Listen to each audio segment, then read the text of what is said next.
In this video, I'm going to show you how to fix connection issues in Borderlands 3. First thing you want to do, open CMD, run as administrator, then type ipconfig/release and then press enter.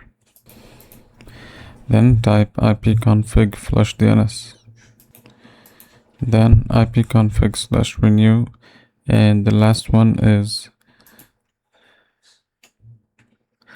net winsock reset. And then once it's done, you can just close this down. Now you want to check if this is a server issue, so you can go here to Google and you want to type the name of the game. So just type the name is Borderlands down. You'll get like websites like these.